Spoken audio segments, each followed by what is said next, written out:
Olá a todos, bom dia. Meu nome é Marcos Antunes, professor de Ciências e Biologia da Escola Amanso.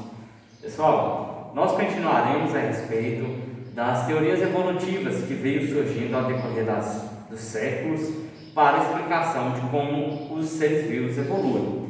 Bom, dentre elas, o que a gente havia parado era a teoria de Lamarck, que dizia sobre o uso e desuso que os organismos vivos aplicam para que eles consigam, então, consequentemente, fazer com que suas gerações sejam mais adaptadas e também os caracteres adquiridos, que seria essa relação de geração a geração.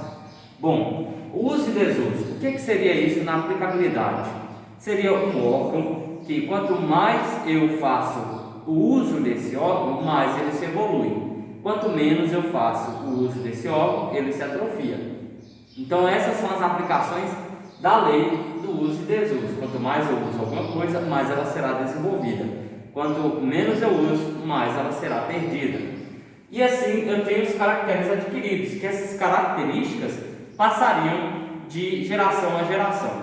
Só que se a gente for olhar esse ponto de visão, a gente consegue perceber falhas, como por exemplo, se um atleta ele desenvolve muito bem em um certo esporte, quer dizer que o filho dele também terá essa mesma evolução? Obviamente que não. Isso depende muito do ambiente que ele está.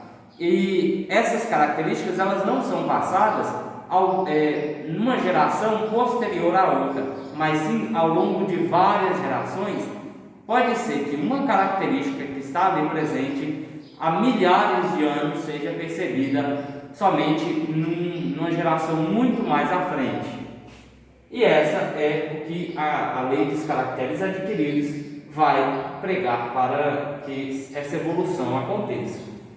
Bom, já a teoria de Darwin, Charles Darwin foi um naturalista inglês, muito estudioso, filho de doutores da área da medicina, biólogos. Então, assim, ele já teve essa característica de estudos na área de organismos vivos.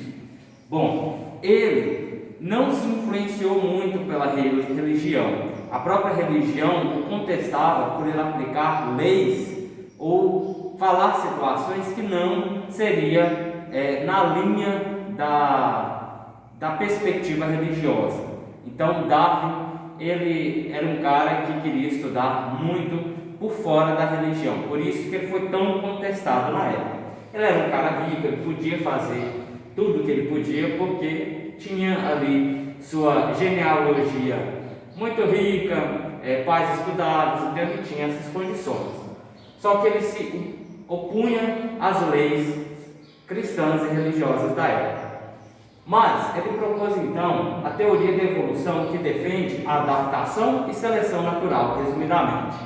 Então, a teoria da evolução defende que todas as espécies descendem de ancestrais comuns, que ao longo do tempo geológico foram sofrendo alterações, quando somadas e acumuladas são perceptíveis. Então, nós temos um ancestral comum que foi se adaptando ao longo do tempo e originando outras espécies conforme essas adaptações foram surgindo.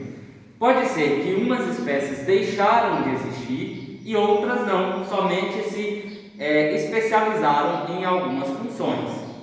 Então, qualquer espécie de ser vivo, inclusive os homens, o homem, evolui a partir de formas mais simples ou como resultado da necessidade de adaptação ao seu meio. Então, o ancestral comum a várias espécies foi se adaptando e virando outras espécies até o final, certo?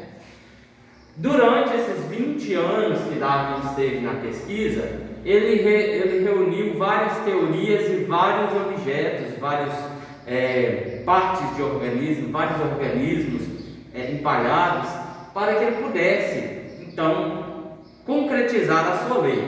Ele fez uma viagem de 5 anos, um barco chamado Beagle. Esse Beagle o levou para toda a costa sul-americana, inclusive ele esteve aqui no Brasil, mas ele ficou mais pela região ali do Equador, na Ilha Galápagos, tá?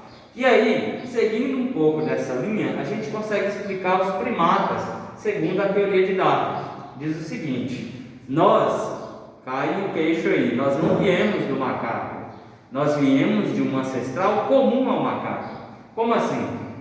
Aqui nós temos uma origem indeterminada, né? Porque ao longo dos anos a gente tem que perceber o que é que foi. Então, aqui tem muita coisa. Aqui nós temos uma representação da filogenia, que seria esse quadrograma que representa todas as nossas linhas evolutivas. Então, primeiro tem o orangotango, a partir dessa região surgiu um orangotango, depois um gorila, do gorila chimpanzé, e nessa linha aqui que ramificou para o humano. Então, na verdade, nós não viemos do macaco. O macaco é uma espécie à parte. Nós só viemos como um ancestral comum ao macaco. Entendem essa linha da filogenia? É isso que aplica, segundo a teoria de Darwin. Agora, tem uma situação que a gente pode colocar em pauta, que é a coevolução. São quando há evolução simultânea de duas ou mais espécies. Por exemplo, a flor e a mariposa. Então, existem flores das orquídeas, por exemplo, que tem uma região mais profunda, que aí as mariposas não conseguem consumir o pólen dali, a seiva da planta. Pólen não, a seiva da planta. Então, existem tanto mariposas do bico longo quanto curto.